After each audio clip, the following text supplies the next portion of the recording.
무함마드를 대신해서 무함마드의 숙소에서 무함마드의 옷을 입고 아부를 무척 먹었더니 살이 쪘네?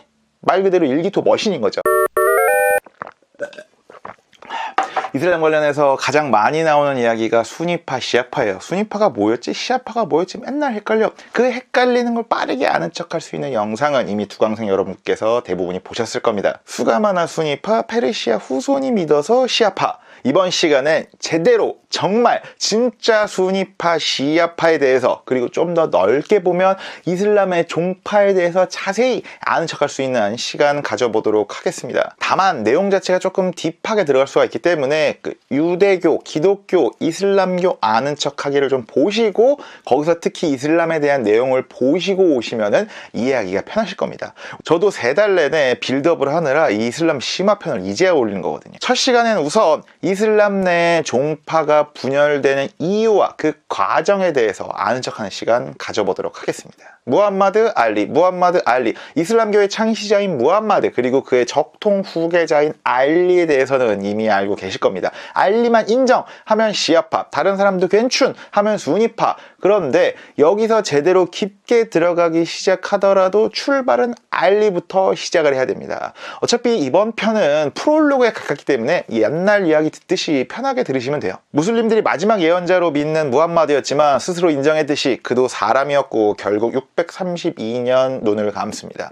무함마드가 타계한 이후에 가장 큰 문제는 역시 그 후계자 문제였습니다. 왜냐하면 무함마드가 후계자를 제대로 명확하게 해놓지 않고 죽었거든요. 후계자로 가장 유력했던 인물은 알리 이븐 아비 탈리브였습니다. 우리가 아는 바로 그 알리. 무함마드의 사촌이자 아들이 없는 무함마드가 가장 사랑하는 큰딸인 파티마를 시집보낸 큰 사위이자 무함마드의 가르침에 따라서 이슬람교로 개종한 최초의 남자 무슬림, 심지어 알리의 두 아들인 하산과 후세인, 즉 무함마드의 이 두 외손자들은요 무함마드의 유이한 남자 후손이었어요. 알리는 충성심도 대단했습니다. 무함마드가 암살 위협을 받았을 때 무함마드를 대신해서 무함마드의 숙소에서 무함마드의 옷을 입고 무함마드의 암살자를 기다리기도 했어요. 군공, 무력도 엄청났습니다. 당시 이제 아랍 관습에는 전쟁터에서 병사들이 직접 붙기 전에 장수들이 나와서 일기토로 승부를 가리기도 했는데, 알리는 이슬람군을 대표해서 수차례 일기토에 나가서 전승을 거뒀어요. 말 그대로 일기토 머신인 거죠. 즉 이슬람이 성장하는 데 있어서 알리의 군공 또한 매우 크다고 할 수가 있겠죠. 상식적으로 한번 생각을 해보시죠. 우리 웬만하면 군 주제에 대해서는 알 만큼 좀 알잖아요. 알리를 제치고 무함마드의 후계자가 될 수 있는 사람이 과연 몇이나 됐을까요? 혈통, 능력, 공적, 인품 등 모든 면에서 무함마드의 후계자로 유력한 인물이었죠. 그러나 그런 완벽함 때문에 더 큰 견제를 받았습니다. 무함마드와 이슬람이 성장하면서 포섭했던 또 크라이쉬 부족 같은 아랍 유력 가문들한테요. 아라비아 반도에서 이미 기득권을 형성하고 있었던 이들은 이슬람이 성장하면서 인수합병이라 그러죠. M&A를 통해서 이슬람 주식회사의 주주로 편입이 되었고, 무함마드 회장과는 동업자 관계로 이슬람 주식회사에 영향을 미치고 있었죠. 이런 알리의 반대파들은 완벽한 정통성을 갖춘 알리가 후계자가 되면 왕조가 세워질 거고 세습도 하게 될 거고 세속 군주처럼 절대 권력을 누리게 될 것이라고 걱정했습니다. 결국 그들은 알리가 무함마드의 장례식 준비로 정신이 없는 틈을 타서 기습적으로 회의를 열고 아부바르크를 후계자, 즉 칼리프로 선출했습니다. 이 아부바르크가 1대 칼리프, 1대 정통 칼리프예요. 이때 알리의 지지자들은 기득권의 결정에 강한 반발심을 느꼈고요. 바로 이때부터 시아파의 씨앗이 싹트기 시작한 겁니다. 이렇게 무함마드가 죽은 632년부터 656년까지 알리는 후계 과정에서 20년 넘게 물을 먹습니다. 그러다가 656년 아부바르크, 우마르, 우스만에 이어서 4대 칼리프에 오릅니다. 기본적으로 정통 칼리프 4명은 알고 계시는 게 아는 척하기 편합니다. 외우기는 그렇게 어렵지 않아요. 아부바르크, 우마르, 우사르, 우스만, 알리, 아부무살,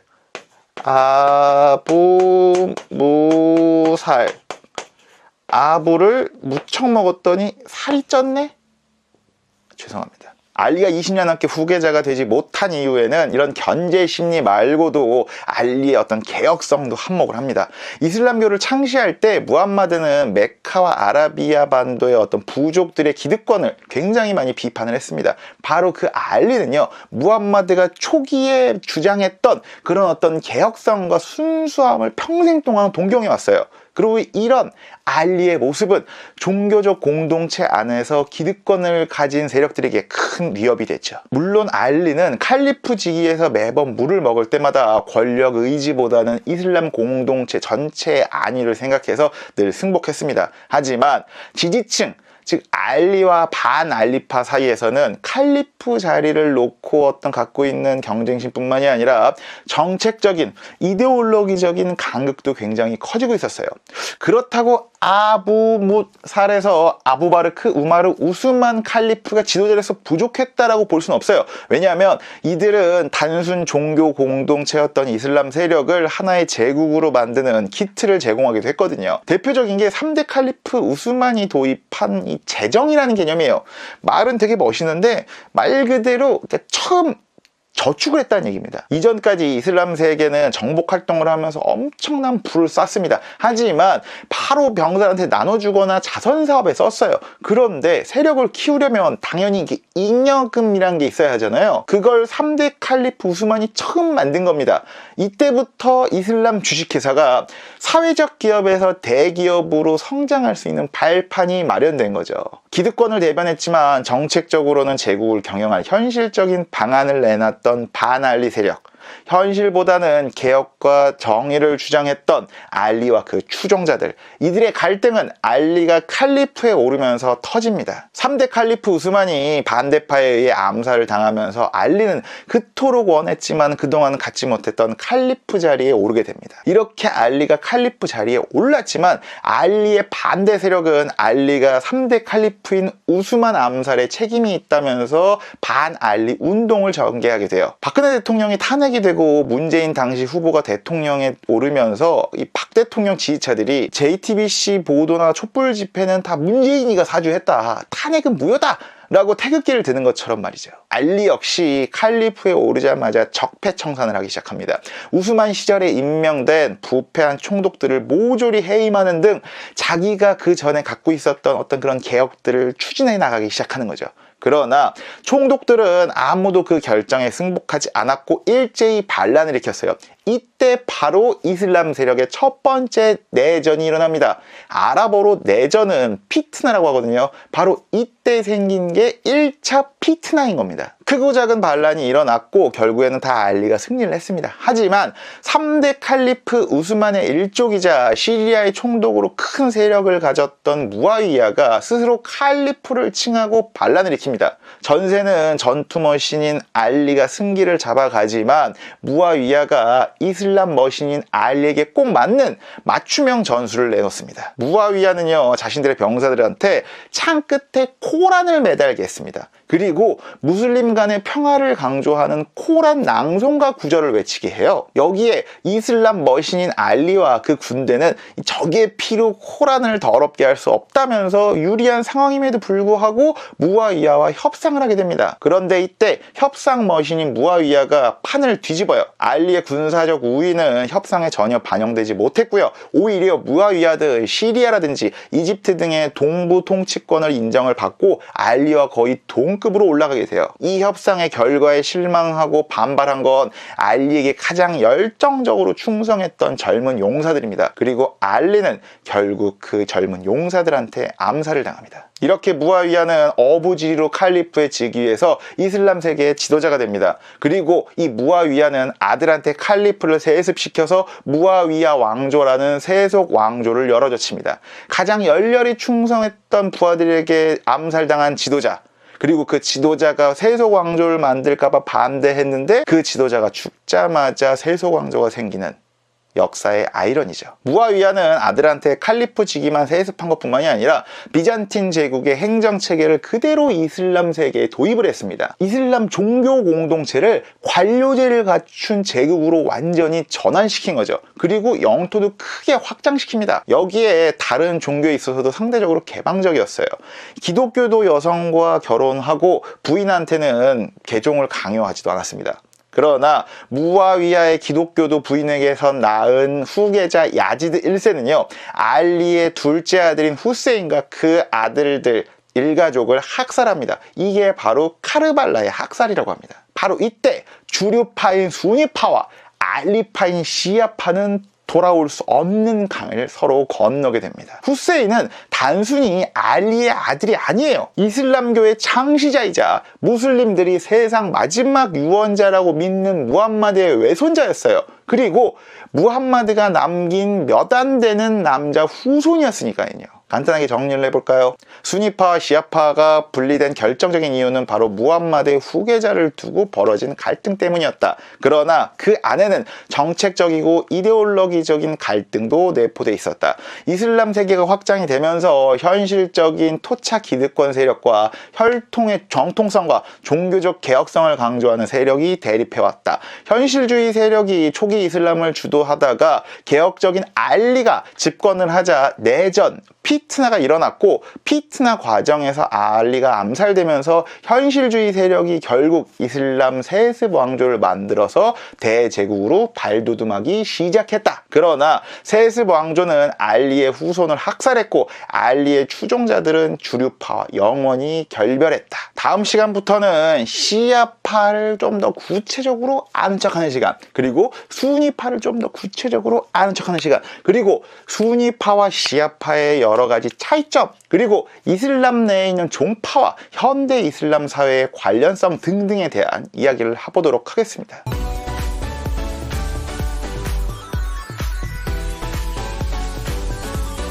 목욕 재개가 필수래요. 저놈들! 암살자 집단으로 유명하죠. 이건 양녕대군 느낌이에요. 지난 시간에는 수니파와 시아파가 분열되는 과정과 그 이유에 대해서 간단하게 살펴봤습니다. 간단하게 말을 하자면 수니파와 시아파가 초기에 갈라진 이유는 결국 후계자 문제였다. 그러나 그 문제 안에는 이슬람이 확장되어 가면서 향후 조직과 공동체 운영을 어떻게 할 것인지 이데올로기적 문제가 담겨 있었다 였습니다. 이번 시간부터는 조금 더 깊게 들어가 볼 텐데요. 시아파와 수니파로 대표되는 양대 종파가 역사적으로 교리적으로 어떻게 성장을 했는지, 양대 종파 안에 세부 종파, 분파가 있는지, 그리고 그 양대 종파와 관련된 비주류 종파는 어떤 것들이 있었는지에 대해서 조금 더 자세하게 아는 척하는 시간 가져보도록 하겠습니다. 우선 초기 이슬람에 대해서 간단하게 한번 넘어갈게요. 모든 종교가 그렇지만 이 집대성자가 나오기 전까지는 교리 자체가 좀 엉성해요. 초기 기독교에 있어서도 사도 바울이 중요한 이유가 바로 거기 있겠죠. 이슬람도 마찬가지입니다. 초기 이슬람의 신학체계는 굉장히 어설펐대요. 그래서 중동 세계를 제패해 나가면서 지역의 토착 종교, 전통 등과 갈등이 생겼고, 작용 반작용 원리에 따라서 서로 영향을 주고받았죠. 시리아에서는 기독교의 영향을 받았고요. 이라크에서는 영지주의와 교류했고, 참고로 영지주의는요, 신비로운 영을 이용해서 진리를 탐구한다는 사상입니다. 이란 일부 지역에서는 조로아스터교의 이원론에 영향을 받았고요. 메카, 메디나, 즉 이슬람이 만들어졌던 히자즈 지역에서는 실천적인 무슬림 1세대의 독실함이 굳어졌대요. 이런 지역적 교류를 통해서 다양한 신학적 주장이 나왔지만 종파가 나눠지기 전까지는 누가 주류라고 하기는 어려운 상황이었습니다. 그러나 주류파가 형성되는 과정에서는 후계자 문제, 즉 정치적인 문제가 큰 역할을 했죠. 초기 기독교에서도 그리스 정교회와 동방교회, 그리고 콘스탄티노플 교회와 로마 교회가 나눠지는 과정이 그랬던 것처럼요. 서론이 길었죠. 시아파와 수니파 중에 정치적으로건 교리적으로건 먼저 형성된 건 시아파였습니다. 저놈들! 주류 기득권층이 마음에 안 든다고 뛰쳐나갔으니 자신들만의 논리를 만들어야 했죠. 우선 초기 시아파와 같은 길을 걷다가 결별한 하와리즈파에 대해서 이야기를 한번 해볼게요. 기억하시나요? 알리를 따르다가 알리에 실망해서 알리를 암살한 그 젊은 전사들, 그들이 이슬람 최초의 종파인 하와리지파의 시작입니다.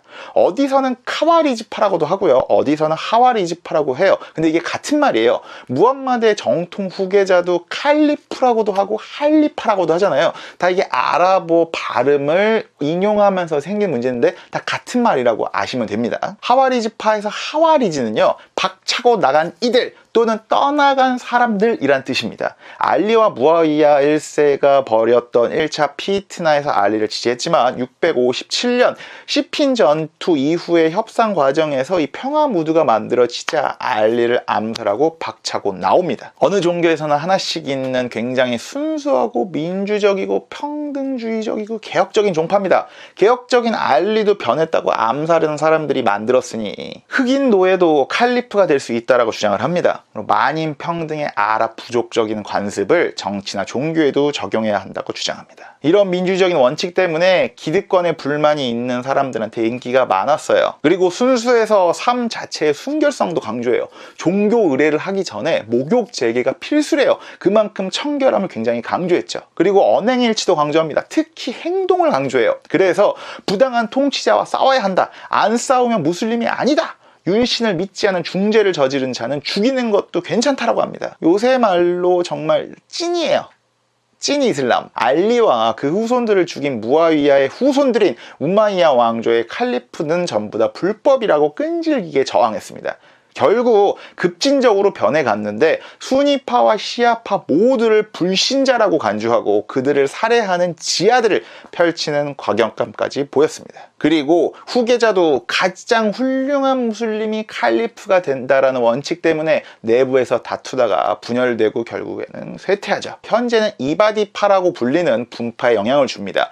오예, 쿠바, 카유 중에서 5만의 주류 종파인데 막상 이바디파는 그렇게 과격하지 않아요. 일본 AV 제작사 중에 이바디라고 있는데 그거랑 헷갈리시면 안 됩니다. 이제 시아파로 넘어가 보겠습니다. 시아파는 알리만을 적합한 후계자라고 생각하는 알리의 추종자들이 만든 게 바로 시아파입니다. 시아파에서 나오는 시아는요, 시앗 알리, 즉 시아가 당파, 추종자를 말하는데 시앗 알리, 알리의 추종자, 알리의 당파라는 말에서 유래한 겁니다. 페르시아라서 시아파가 아닙니다. 무아위야와 알리가 벌인 1차 피트나에서 알리를 지지한 사람들이죠. 이후 알리가 죽고 이슬람의 중심지가 다마스쿠스 등 시리아로 이동하자 알리의 근거지인 이라크의 쿠파에서 알리의 정통성을 주장합니다. 지금도 쿠파는 시아파의 성지로 여겨집니다.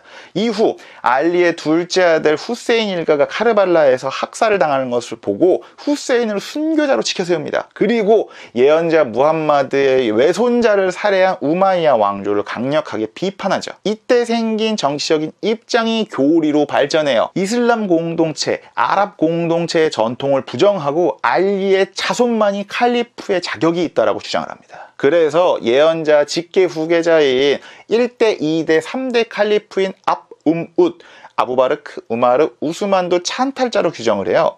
아랍의 어떤 이 전통을 부정하면서 자연스럽게 비아랍계 무슬림인 마왈리와 가까워집니다. 비아랍적 성격으로 이 대표적인 게 이맘이 절대적이다.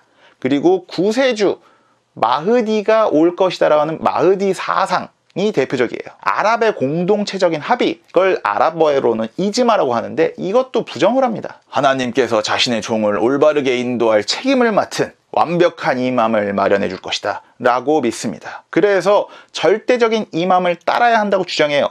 이맘은 통치자이며 스승이고 예언자의 대권을 이어받은 후계자다. 초인간적이고 완전 무결하다 라고 말합니다. 그래서 시아파에서의 칼리프와 이맘은요, 이슬람 성법의 절대적인 해석권까지 받습니다. 그게 오늘날까지도 이어지죠. 여기에 지금은 이맘의 후계가 끊겼지만 언젠간 사라진 이맘이 다시 구세주로 돌아올 것이다 라고 믿는 구세주 마흐디 사상도 갖고 있습니다. 그게 시아파의 주류인 12이맘파에 영향을 미쳐요. 약간 재림예수 느낌이랄까? 신비주의적이고 영지주의적인 요소와 혈통이 강조가 되는데 이 두 개가 섞여요. 그래서 이맘의 신비롭고 영지적인 요소는 예언자의 후손인 알리와 그의 아내이자 무함마드의 큰딸인 파티마의 자손에게만 계승된다라고 주장을 해요. 시아파에서는 그 안에서도 세부 종파, 분파가 나뉩니다. 이해하거나 외우는 건 쉬워요. 시아파에서는 중간에 그 이맘의 대가 끊겼다고 보는데 어디까지를 정통 이맘으로 볼 거냐에 따라서 세부 종파가 나뉩니다. 1대 이맘이 알리고 2대 이맘이 그 알리의 큰아들인 하산, 3대 이맘이 둘째 아들인 후세인이라고 했는데 12번째 이맘까지 인정하면 12이맘파예요. 그러면 5번째 이맘까지 인정하면 5이맘파예요. 7번째 이맘까지 인정하면 7이맘파입니다. 주류는 12이맘파예요. 878년 12번째 이맘이 무함마드 알 하산이 후손이 없이 그리고 갑자기 실종 사라졌어요. 그가 숨은 이맘, 돌아온 이맘이다. 그리고 그는 언젠가 마흐디 구세주가 되어 세상을 구원할 것이라고 믿는 사람들이 12이맘파예요. 1502년 이란의 사파비 왕조의 국교가 되면서 시아파의 주류 종파가 되고 이란에서도 주류 종파가 됩니다. 국왕인 샤는 숨은 이맘의 대리인이 되고요. 신학자들은 율법학자들은 그의 대변인이 되죠. 5이맘파는 자이드파라고 불려요. 3대 이맘인 후세인의 손자인 5대 이맘 자이드까지를 인정해요. 그래서 숨은 이맘을 부정하고 자신의 신앙을 감추는 따끼야까지 허락하지 않습니다. 수니파랑 교리적으로 보면 좀 비슷해요. 예멘 인구의 절반 가까이가 시아파인데 그 예멘의 시아파가 대부분 자이드파예요. 5이맘, 5이맘, 5만 옆에 있는 예멘이 5이맘파. 죄송합니다. 7이맘파는 이스마엘을 이맘으로 추정합니다. 이스마엘은 6대 이맘인 자파르의 큰아들이거든요. 그런데 하도 얘가 술 마셔서 동생인 무사한테 후계자를 뺏겨요. 그러니까 조선으로 치면은 자신의 셋째 동생인 세종대왕한테 세자 자리를 빼앗긴 태종 이방원의 큰아들 양녕대군 느낌이에요. 그러니까 시아파의 양녕대군파를 7이맘파, 이스마엘파라고 기억하시면 편할 겁니다. 7이맘파, 7이맘파라서 그런지 7을 굉장히 신성하게 여겨요. 우주의 발생 요소, 예언자 수를 전부 다 7로 고정합니다. 그리고 현재는요, 수니파나 시아파 주류 모두한테 2단 취급을 받습니다. 10세기에 북아프리카를 중심으로 부흥했던 파티마 왕조가 이 이스마엘파를 믿었어요. 969년 수도를 이집트로 옮기고 승리의 별이라는 이름을 가진 알카이라로 이름을 만들어요. 그게 지금의 이집트 수도인 카이로가 돼요. 이스마엘파는 무슬림 세계 최초의 대학인 알 아즈하르를 짓고 메소포타미아 중심의 수니파를 위협하기도 합니다. 그리고 이 7이맘파는 어세신파, 알라위파, 드르주파라는 이슬람 증손자 분파를 낳기도 하는데 아세신파는 말 그대로 암살자 집단으로 유명하죠. 이건 나중에 기회가 되면 좀 더 자세하게 썰을 푸는 시간 갖도록 하고요. 알라위파는 실제로 굉장히 소수인데 시리아 정권이나 기득권층이 많이 믿고 있어요. 그리고 드르주파는 현재 이슬람 계열의 다른 종교, 그냥 드르주교로까지 이야기가 나옵니다. 간단하게 정리를 한번 해보도록 하겠습니다. 정치적으로는 교리적으로는 먼저 만들어지고 정리가 된 건 시아파 계열이었다. 가장 먼저 만들어진 종파는 하와리지파, 박차고 나간 자들. 알리에게도 박차고 나갔다가 알리한테도 박차고 나간 이들. 민주적이고 개혁적이고 순수했다. 그렇지만 그만큼 좀 지나친 구석이 있었다.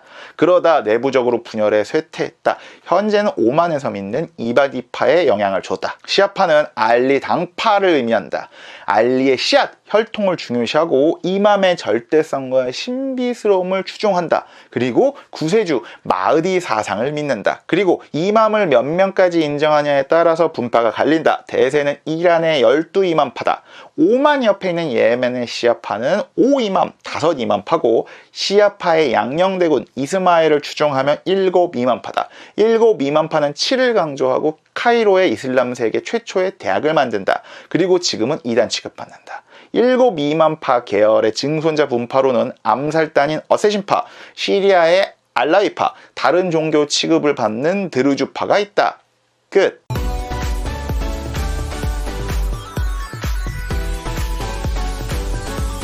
근대 이슬람 근본주의의 시조라고 볼 수 있는 법학파 중에 가장 유명한 법학파는 이름에서 약간 무른 느낌이 나잖아요. 주류파니까. 거두절미하고 이번 시간은 순위파와 관련된 종파들, 그리고 순위파의 교리, 그리고 순위파 안에 존재하는 법학파들에 대해서 자세히 아는 척하는 시간 가져보도록 하겠습니다. 시아파에 비해 순위파는 교리 같은 것들이 좀 늦게 형성이 되었어요. 뭐 하던 대로 계속 하면 되잖아요, 주류파니까. 그러다가 시아파 등의 야권에 대항해서 약간 그 범여권스러운 주장이나 종파가 먼저 등장을 하기 시작했습니다. 시아파와 기존 주류를 모두 아우르면서 또 모두를 비판하는 약간 중립적인 종파들이었죠. 그 첫 번째는 바로 무르지아파입니다. 무르지아의 뜻은요, 최후의 심판의 날, 하나님이 심판을 내릴 때까지 결정을 연기하는 자를 뜻합니다. 무르지아파 이름에서 약간 무른 느낌이 나잖아요. 정치적으로건 교리적으로건 중립적인 태도를 교리로 삼습니다. 하와리즈파와 시아파가 우마이야 왕조를 반대하는 투쟁을 벌일 때 참여하지 않습니다. 그들의 선동에 외면하는 게 착실한 무슬림의 태도라고 말을 하죠. 그런데 막상 또 다른 신자들이 죄를 지었을 때 거기에 굳이 따져 묻지는 말자라는 얘기를 해요. 왜냐하면 신자가 신자를 심판하면 분열만 일어난다라는 이유에서예요. 그래서 중범죄를 저질러도 파문하지 않는다라고 말을 해요. 간통을 범한 자일지라도 유일신을 믿는 한 그에게 천당문이 반드시 닫히지는 않을 것이다 라고 말을 하죠.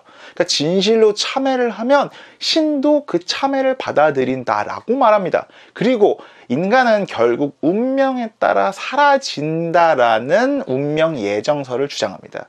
약간 느낌이 봐도 정말 모르는 느낌이죠. 지난 시간에 행동을 강조하는 행동 중심의 하와리지파는 반대로 신앙심을 강조합니다. 지금은 사라진 종파지만 이런 원칙 등이 결국엔 순위파에 영향을 줍니다. 이런 무른 주장을 하는 무르지아파는 조금 반대되는 주장을 하는 또 다른 범여권 종파가 나옵니다. 바로 무타질라파입니다. 같은 무시긴 한데 조금 더 세요. 무타질라파. 물론 이 사람들도 굉장히 중립적이긴 합니다. 무르지아파는 너무 무르다, 무르지아파를 타파하자 라고 외친 게 무타질라파입니다. 무르지아파의 아니한 태도 말고 좀 더 적극적으로 하와리지파라든지 시아파에게 투쟁하자라고 말을 해요. 무타질라는 중립, 중간이라는 뜻입니다. 시아파도 비판을 하지만 순위파도 비판을 해요. 코란의 순위파적 해석, 주류적 해석, 전통적 해석을 좀 거부합니다. 코란이 태초부터 존재하고 영원하다라고 주장하는 순위파의 주장에는 이 모순이 있다라고 비판을 하면서 코란은 창조된 것이다 라고 강조를 해요. 그리고 인간의 이성을 강조를 합니다. 이성을 이용해서 철학적으로 원리를 가지고 알라의 계시를 해석하자라고 말합니다. 약간 느낌이 서양 철학스럽죠? 네, 맞습니다. 실제로 그리스 철학이나 논리학의 영향을 받아서 그리스식 논리적 사고를 이슬람 신학에 도입을 해요. 시아파의 친척 종파인 하와리지파의 실천 강조도 비판을 하고요. 무르지아파의 신앙심 강조도 반대해요. 그럼 뭐 어쩌자는 거냐? 신자 각 개인의 책임과 자유의지를 강조합니다. 그리고 엄격한 청교도적인 수도 생활을 강조하죠. 들을수록 되게 유럽스럽죠.